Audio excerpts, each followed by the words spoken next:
The concern about India US digital trade. Bharat और America के digital trade पर उभरती चिंताएं। समझिएगा दोस्तों, बड़ा इंटरेस्टिंग टॉपिक है, अच्छा टॉपिक है अपने आप में बात करने के लिए। इंडिया यूएस डिजिटल ट्रेड, आइए कुछ बात करते हैं आपके साथ। भारत और इधर अमेरिका, इनके बीच दोस्तों डिजिटल ट्रेड होता है, दो राय नहीं है। अब ये डिजिटल ट्रेड क्या होता है बताइए पहले तो बस सर, क्या होता है डिजिटल ट्रेड? मैं कह रहा हूँ जैसे हम सॉफ्टवेयर बना के बेचते हैं दोस्तों, ये क्या डिजिटल ट्रेड है। हमारे यहाँ से डेटा जा रहा है अमेरिका, नेटफ्लिक्स आई इंडिया में, Yahoo I, Google I, Facebook I, data जा रहा है हमारे यहाँ से। ये क्या है? अपने आप में डिजिटल ट्रेड है सर। यहाँ पर डिजिटल ट्रेड में अमेरिका कई प्रकार की सेवाएं हमको देता है, सर्विस हमको दे रहा है अमेरिका, कई प्रकार की डिजिटल सेवाएं हमको दे रहा है, विज्ञापन सर्विस हमको दे रहा है हमारे व्यापारियों को। ई कॉमर्स वेबसाइट आ गई बहुत सारी हमारे यहाँ पर दोस्तों। तो डिजिटल ट्रेड हो रहा है, दो राय नहीं है, डिजिटल ट्रेड बड़ा है। और भारत की 140 करोड़ की आबादी, जिसमें से 80% इंटरनेट पेनिट्रेटेड है, इंटरनेट लोगों तक पहुंचा हुआ है। यूथ है, बड़ी आबादी हमारे यहाँ पर, डेटा इतना फ्लो होता है हमारे यहाँ से। तो अमेरिका को बहुत मौका मिलना चाहिए इस मार्केट को सर्विस देने का। अमेरिकन कंपनियां अपनी सर्विस लेके आ सकती हैं, लाइक फेसबुक की बात करें, गूगल की बात करें, नेटफ्लिक्स की बात करें, खूब अपना सामान बेचें, यहाँ पर लाकर बेच भी रही हैं। तो अमेरिका के लिए एक बड़ा मार्केट है इंडिया डिजिटल ट्रेड में, समझ आती है बात हमको। अमेरिका के लिए भारत डिजिटल ट्रेड का एक बड़ा बाजार है, इसे देखता है एक नज़रों से वो, ठीक है। वहीं भारत के लिए दोस्तों, अमेरिका में सॉफ्टवेयर बना के बेचते हैं हम लोग, बड़े बड़े हमारी कंपनी सॉफ्टवेयर फ़ायदा ले रही है दोस्तों।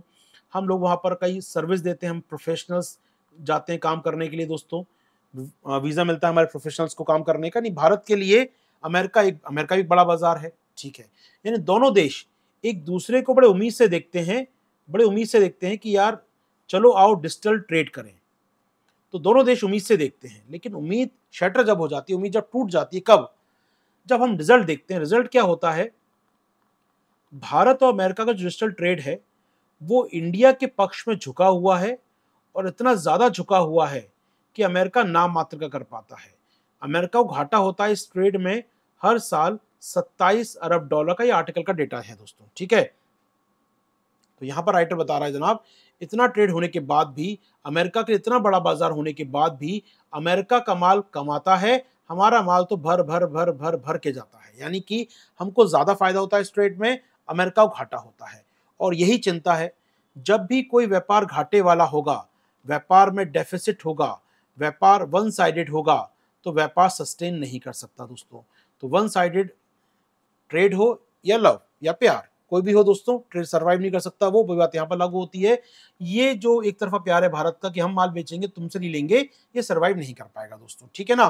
तो भारत को थोड़ा सा एक्टिव होना पड़ेगा, अमेरिका को मदद करनी होगी। जी हाँ दोस्तों, तो मैं आऊँ राइटर पे।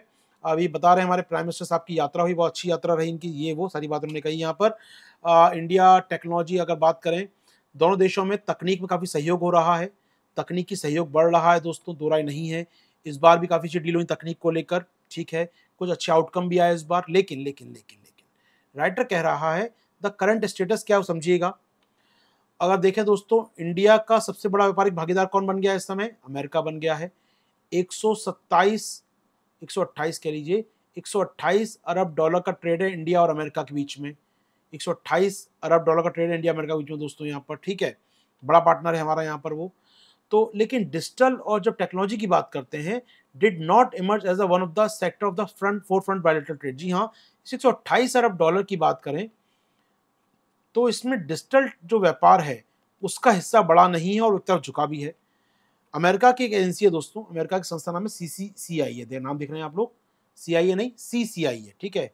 इसका पूरा नाम है computer and communication industry association. In point नहीं है, छोड़ दीजिए नाम, सिर्फ समझिएगा अमेरिका की एक संस्था जिसका हेडक्वार्टर कहाँ है, वॉशिंगटन DC में है। उनका कहना क्या है, उनकी रिपोर्ट क्या कहती है, बड़ा इंटरेस्टिंग पैराग्राफ है दोस्तों, इसको समझिए पूरे पैराग्राफ को, दिल को बिल्कुल समझाने का प्रयास कीजिएगा यहाँ पर। Despite the strength of the US digital services, जी हाँ, जो अमेरिका की डिजिटल सेवाएं देने की क्षमता है, नेटफ्लिक्स, फेसबुक, गूगल, अमेजॉन, इतनी सर्विस उनका देने के लिए, digital service export sector and the enormous growth of the potential of the online services. जी हाँ, भारत में ऑनलाइन मार्केट बहुत बड़ा है, उनके पास डिजिटल सेवाएं देने की क्षमता है, यानी उनके पास भंडार है, हमको आवश्यकता है। उसके बाद भी, despite of all this that, इसके बाद भी the US ran 27 billion dollar deficit. जी हाँ, उसके बाद भी अमेरिका को डिजिटल ट्रेड में 27 अरब डॉलर घाटा होता है in the digital service with Indian 2020। जी हाँ दोस्तों, 2020 में अमेरिका तक घाटा हुआ, ये मानना है राइटर का यहाँ पर। ठीक है, रिपोर्ट कह रही है CCIA की। ठीक है, इनका कहना है कि दोनों देश काफी प्रयास कर रहे हैं कि अपने संबंधों को बेहतर किया जाए, जैसे टेक्नोलॉजी में सहयोग को बेहतर किया जाए। जैसे हाल ही में, अभी इस साल ही फरवरी की बात दोस्तों, फरवरी 2023 की बात है, अमेरिका और भारत ने कैंपेन लॉन्च किया, एक अभियान लॉन्च किया दोस्तों, उसका नाम है ICET, initiative on critical and emerging technologies. दोस्तों समझिएगा, initiative on critical and emerging technologies, ये अभी कुछ दिनों पहले अनाउंस किया गया था, अभी राष्ट्रपति बाइडेन ने भी इसकी तारीफ की। इसमें नाम ही क्या है दोस्तों, क्रिटिकल एंड इमर्जिंग टेक्नोलॉजीज, यानी जो उभरती तकनीकें, IoT है, AI है, रोबोटिक्स है, VR, AR, MR है दोस्तों, ये जो तकनीकें हैं, इन तकनीकों में एक दूसरे का सहयोग करेंगे देश यहाँ पर ये। ठीक है, अभी इनको सहयोग करने की बात कही है। अंडर द आईसेट क्या होगा दोस्तों, सुन लीजिए यहाँ पर। इसके अलावा अगर मैं कहूँ, अंडर द आईसेट के अलावा दोस्तों, दोनों देश स्ट्रेटेजिक ट्रेड डायलॉग कर रहे हैं, यानी ट्रेड बढ़ना चाहिए, रणनीतिक ट्रेड बढ़ना चाहिए दोस्तों। ठीक है, चलिए, यानी दोनों देश क्रिटिकल तकनीकों में, इंपॉर्टेंट तकनीकों में सहयोग को बढ़ाना चाहते हैं, सहयोग को गहरा करना चाहते हैं। उसके बाद भी अमेरिका को घाटा होता है, $27 अरब का घाटा होता है डिजिटल ट्रेड में। सब सारी चीज एक तरफ, घाटा एक तरफ। ठीक है सर, अब चिंता क्या है अमेरिका की, उस पर आ रहा हूं दोस्तों मैं। आखिर अमेरिका को किस बात की चिंता है, कौन कौन से भारत के ऐसे कदम हैं, ऐसे स्टेप्स उठाए भारत सरकार ने जिससे अमेरिका में चिंता पैदा होती है। जी हाँ, तो गवर्नमेंट ऑफ मोदी सरकार के ऐसे कौन से प्रयास, ऐसे कौन से कदम, ऐसे कौन से स्टेप्स हैं जिसको लेकर अमेरिका चिंतित है। आइए 3-4 पॉइंट दे रहा हूं मैं आपके साथ, ये विवाद के बिंदु समझ लीजिए इसको। तो विवाद के बिंदु क्या है भारत अमेरिका डिजिटल ट्रेड में, या वो कौन से स्टेप्स हैं जिसका अमेरिका को चिंता होती है। तो यहाँ पर राइटर कहता है जनाब कि आप सब अच्छा काम कर रहे हैं, CCIA रिपोर्ट कह रहा है यहाँ पर, अप्रिशिएट कर रहा है कि दोनों देशों ने काफी अच्छा प्रयास किया व्यापार को बढ़ाने के लिए, द्विपक्षीय संबंध बेहतर हो रहे हैं, द्विपक्षीय व्यापार बेहतर हो रहा है, सारी बातें हैं। But significant imbalance and miss alignment in the US India economic relationship. लेकिन वो कह रहा है जनाब है क्या, भारत और अमेरिका जो व्यापार है वो काफी असंतुलित है। यही कह रहा है कि संबंध अच्छे हो रहे हैं, ट्रेड बढ़ रहा है, लेकिन समस्या क्या है, रिपोर्ट ये कहती है, CCIA ये कह रहा है जनाब, हमारे बीच असंतुलन है, सिग्निफिकेंट असंतुलन है, काफी प्रभावकारी असंतुलन है, और मिस अलाइनमेंट है दोस्तों US इंडिया इकोनॉमिक पार्टनरशिप का। मिस अलाइनमेंट मतलब कहीं ना कहीं अपने आप में वो इंडिया के पक्ष में झुका है व्यापार, US से मिस अलाइनमेंट हो गया अपने आप में, इम्बैलेंस है, मिस अलाइनमेंट है, इंडिया के पक्ष में झुका है व्यापार। ये कौन कह रहा है, CCIA। ठीक बात है सर। अब आइए क्या चिंता इनको है, बड़ा इंटरेस्टिंग बात दोस्तों, पैराग्राफ पढ़िएगा। आखिर चिंता क्या है अमेरिका को, पहली चिंता ये है, अमेरिका ये कह रहा है भैया आपका जो बाजार है ना, आपका जो मार्केट है, दिल्ली का, मुंबई का, कलकत्ता का, बेंगलोर, अहमदाबाद, आपका जो बाजार है, टेक्नोलॉजी का बाजार है, आपका जो ट्रेड है, उसमें ना आप अमेरिका घुसने नहीं दे रहे, ओपननेस नहीं दे रहे। इंडियन कंपनीज जो वहां ऑपरेट करती है उनको पूरा है, इनका कहना है जनाब, यहाँ पर कह रहे हैं ये US extension of market access. जी, अमेरिका ने खूब बाजार दिया भारतीय लोगों को, सॉफ्टवेयर को, वीजा को, हमने खूब आने दिया अपने यहाँ पर। But and success in the US has not been reciprocately in the Indian side. जी हाँ, इंडिया ऐसा नहीं कर रहा, इंडिया अपने बाजारों को नहीं खोल रहा। तो चिंता का विषय, पहला विवाद क्या है, भारतीय बाजारों का, स्पेशली टेक मार्केट का अमेरिका के लिए ना खोला जाना। ठीक है, दूसरी बात अमेरिका की क्या है दोस्तों, बताते जाइएगा मुझे प्लीज चैट बॉक्स में, से मुझे कंफर्म होता रहे कि आपको समझ में आ रहा है कि नहीं आ रहा है। ठीक है, दूसरा पॉइंट दोस्तों हमारे पास, बी पॉइंट क्या है वो समझिएगा। बी पॉइंट क्या है, adding that the Indian government has deployed the range of tools of champion of their protectionist industrial policy। जी भारत क्या कर रहा है दोस्तों, भारत ने संरक्षणवादी औद्योगिक नीति अपना रखी है दोस्तों, संरक्षणवादी औद्योगिक नीति अपना रखी है, जिससे अमेरिकन डिजिटल सर्विस प्रोवाइडर जो हैं वो कॉम्पिट कर ही नहीं पाते हैं आपके घरेलू टेक्नोलॉजी से। यानी भारत की नीतियां क्या है दोस्तों, संरक्षणवादी हैं डिजिटल ट्रेड के मामले में। ये पॉइंट क्लियर हुआ हमको, यहाँ पर संरक्षणवादी हम लोग डिजिटल ट्रेड के मामले में, जिससे अमेरिकन कंपनियां भारतीय कंपनियों से कॉम्पीट नहीं कर पाती दोस्तों। तो ये पॉइंट आपका क्लियर होना चाहिए, उम्मीद कर रहा हूं। तो पहला पॉइंट दोस्तों बताया मैंने आपको, मार्केट नहीं दे रहा भारत उनको, यहाँ पर आने घुसने नहीं दे रहा। और दूसरा इनका आरोप है कि इंडिया बहुत संरक्षणवादी है, हमारी पॉलिसी बहुत प्रोटेक्शनिस्ट है यहाँ पर। ठीक बात है, चलिए तीसरा पॉइंट दोस्तों, सी पॉइंट समझेंगे आपके साथ। To describe this discriminatory regulation policy, इनका मानना है कि संरक्षणवाद है, कैसे है वो दिखाता है, बताता है ये। India's guideline on the sharing of geospatial data which is accused of providing preferential treatment of Indian companies। Bharat सरकार का जो भूस्थानिक डेटा है दोस्तों, भूस्थानिक डेटा, अब भारत सरकार ये कह रही है कि हमारा भूस्थानिक डेटा जो है वो इंडियन फर्म्स, इंडियन कंपनियां यूज कर सकती हैं फ्री में, फ्री आपके लिए, लेकिन कोई ग्लोबल कंपनी उसको नहीं मिलेगा फ्री है। तो इनका मानना है कि ये जो आपका संरक्षणवादी प्रयास है ना, कि ये डेटा केवल इंडियन कंपनी को मिलेगा, अमेरिकी कंपनी को नहीं मिलेगा, ये क्या है, एक प्रकार से वरीयता दे रहे हैं आप घरेलू कंपनियों को और व्यापार में आगे हो जाएंगी। तो ये भारत पे आरोप लगा रहा है कौन, अमेरिकन सीसीआई है दोस्तों। सीआईए तो बहुत वैसे संस्था खराब है, लेकिन सीसीआई हो गया, कौन सी लग गया इसके आगे। तो सीसीआई ये कह रहा है कि भारत अपने भूस्थानिक डेटा को अपनी कंपनियों के लिए आसान बना रहा है, हमको नहीं देता है। तो ये एग्जाम्पल एक्यूजेशन भी एक प्रकार से अमेरिका का यहाँ पर। ठीक है दोस्तों, तो एक पॉइंट ये भी अपने आप में है एग्जाम्पल हालांकि, लेकिन ठीक है समझने के लिए।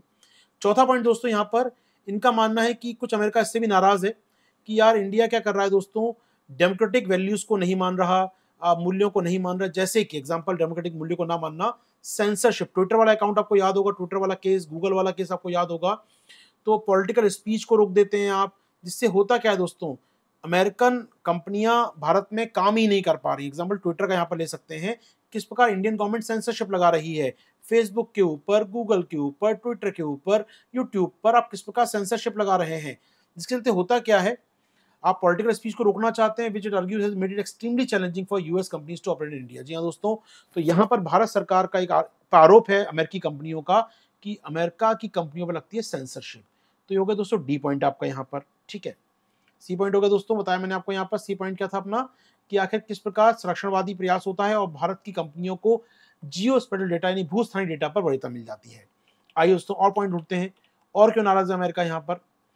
अमेरिका का अगला रीजन नाराज होने का दोस्तों वो है टैक्सेशन मेजर, टैक्सेशन विवाद। वो क्या है, आपने सुनो गूगल टैक्स बोलते हैं, कई बार इसको आप बोलते हैं इक्वलाइजेशन लेवी बोलते हैं, यूपीएससी पूछ चुका है पीटी 2016 में क्वेश्चन, इक्वलाइजेशन लेवी या गूगल लेवी। क्या होती है दोस्तों गूगल लेवी, अमेरिका की जो टेक कंपनियां हैं वो भारत में सेवाएं दे रही है, मान लीजिए भारत में सेवाएं देती हैं और भारत डिजिटल सेवाएं देती हैं, तो वो डिजिटल सेवाएं दे रही हैं तो उन पर टैक्स लगता है हमारे यहाँ पर।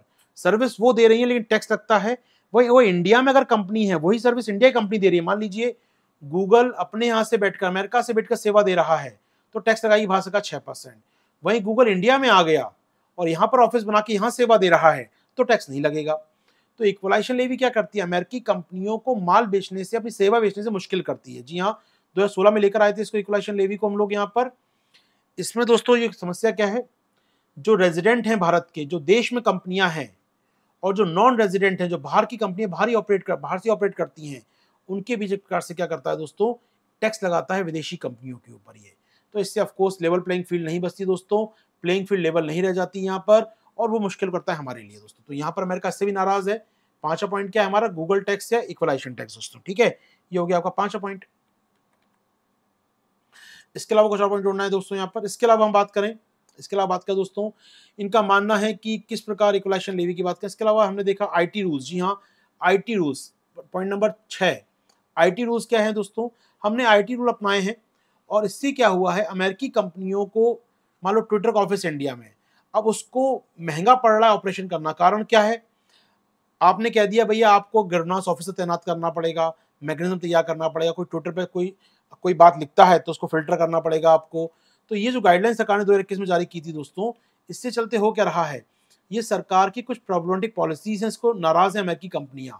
तो अमेरिका नाराज है सरकार की, हमारे भारत सरकार की नीतियों से, जिससे कई प्रकार की सेंसरशिप, कई प्रकार के कहना चाहिए प्रॉब्लमेटिक पॉलिसीज दिखाई देती हैं उसको यहाँ पर। ठीक है, इसके अलावा दोस्तों कहीं ना कहीं इंपॉर्टेंट इशू दिख रहे हैं आपको सारे ये। तो ये जो बताया मैंने आपको, इसमें जो गाइडलाइन 2021 में आई थी दोस्तों, 2021 की जो गाइडलाइन आई थी, वहाँ पर कहा गया था कि 24 घंटे के अंदर कंटेंट हटाना होगा। उन्होंने कहा था कि लोकल ऑफिसर तैनात करना होगा। उन्होंने कहा था यहाँ पर कि न्यू रूल आ गए तो आपको यहाँ पर कहना चाहिए एक प्रकार से 3 स्तर पर तैयारी करनी होगी जांच करने के लिए। तो काफ़ी ऐसी चीज़ें हैं जो कि बड़ा मुश्किल है टेक कंपनीज के लिए अपने आप में यहाँ पर दोस्तों। ठीक है, इसके अलावा जो पॉइंट नहीं लिखा है मैं शेयर कर दूँ आपके साथ यहाँ पर, पॉइंट नंबर जी कह लीजिए, 7 कह लीजिए, वो है डेटा लोकलाइजेशन। जी हाँ, आरबीआई इसमें जोड़ा नहीं राइटर ने, हालांकि डेटा लोकलाइजेशन, आरबीआई ने कहा है कि कोई विदेशी कंपनी भारत में सेवाएं देती है तो डेटा बाहर नहीं लेके जाता, डेटा देश में स्टोर करना पड़ेगा उसको। तो डेटा स्थानीयकरण का मांग, ये भी अपने आप में टेक्निकल इशू में आएगा दोस्तों। जी हाँ, तो अगर मैं समरी करूँ फटाफट आपके लिए, आखिर India US digital trade, India US digital trade में बाधाएं क्या हैं। तो डेटा तो पहले बात तो ये हुई कि भैया घाटा बहुत ज़्यादा है अपने आप में इनके बीच में। ठीक है, देखिए पोटेंशियल बहुत है, ट्रेड काफ़ी अच्छा होता है, लेकिन यहाँ बहुत घाटा होता है। घाटा होने का कारण क्या है सर इसके पीछे, कारण बताया मैंने आपको। नंबर 1, कहीं ना कहीं इनका मानना है कि भारत बहुत संरक्षणवादी है। कई प्रकार के टैरिफ लगाता है उनके ऊपर। भारत मार्केट एक्सेस नहीं देता अपने यहाँ पर। इनका मानना है कि भारत की डेटा लोकलाइजेशन पॉलिसी, डेटा स्थानीयकरण की पॉलिसी मुश्किलें करती है। इनका मानना है कि गूगल टैक्स लगा रहा है भारत अपने आप में, इक्वलाइजेशन लेवी लगा रहा है भारत में, जो मुश्किलें करता है। इनका मानना है कि भारत में डेमोक्रेटिक वैल्यूज़ नहीं है, जिससे वहाँ की सरकारों को या वहाँ की ट्विटर जैसी कंपनियाँ काम नहीं कर पाती। इसका उनका मानना है कि भारत में जो आईटी रूल्स हैं दोस्तों 2021 के, वो पॉलिसी में गलती है अपने आप में, उसको चेंज होना चाहिए यहाँ पर। तो कुछ पॉइंट हमको दिख रहे हैं दोस्तों, उम्मीद कर रहा हूँ सारी बातें समझ में आ रही हैं आपको। और साथ आपका एग्जाम्पल बता दें, मैंने एग्जाम्पल किस प्रकार आपका जियो स्पेटल डेटा या भू स्थानिक डेटा दोस्तों मुश्किलें कर रहा है अमेरिका के लिए। तो विवाद है, विवाद सुलझाना पड़ेगा जल्दी से इनको यहाँ पर, अगर मुश्किलें हो सकती हैं दोस्तों। ठीक है, लास्ट में दोस्तों यहाँ पर तो उनका मानना है कि भारत में 76 करोड़ दोस्तों इंटरनेट यूज़र हैं हमारे यहाँ पर, एक्टिव यूज़र हैं, जो 50% बहुत डेटा जनरेट करते हैं अपने आप में दोस्तों। देश की आबादी का मोर देन 50% दोस्तों डेटा डेली जनरेट कर रहे हैं, एक्टिव यूज़र हैं ये। तो डेटा निकालते हैं, बहुत गोल्ड माइन अपने आप में डेटा यहाँ पर। और ऐसे में मुश्किल होगी हमें इंडिया के लिए, अमेरिका के लिए व्यापार कर पाने में, यदि इस डेटा को बाहर नहीं भेजा जाएगा तो निश्चित तौर पर। तो इसलिए विवाद चल रहा है इंडिया और अमेरिका के बीच में यहाँ पर। हो पाएगा दोस्तों, क्या तैयार हो पाएगा टॉपिक हमारा ये? आरंभ और फाउंडेशन बैच, जी हाँ दोस्तों, आरंभ और फाउंडेशन बैच प्रारंभ हो गए हैं हमारे। फीस आप देख रहे हैं अभी डिस्काउंट चल रहा है फीस में दोस्तों, आपके लिए फीस में अभी डिस्काउंट है। और डिस्काउंट दिख रहा है दोस्तों कितना, 39,600 में आपको 2024 की तैयारी करने का मौका मिलेगा। और फिर जस्ट 53,000 में आप जुड़ सकते हैं 2 साल के लिए हमारे साथ। जी हाँ दोस्तों, तो ये फाउंडेशन बैच आप देख पा रहे हैं यहाँ पर। तो लगभग हम देख रहे हैं 53,000 में आपको 2 साल के लिए, और 39,000 में 1 साल का अकेडमी बैच दोस्तों। कोड यूज़ करेंगे मेरा पाशवा 360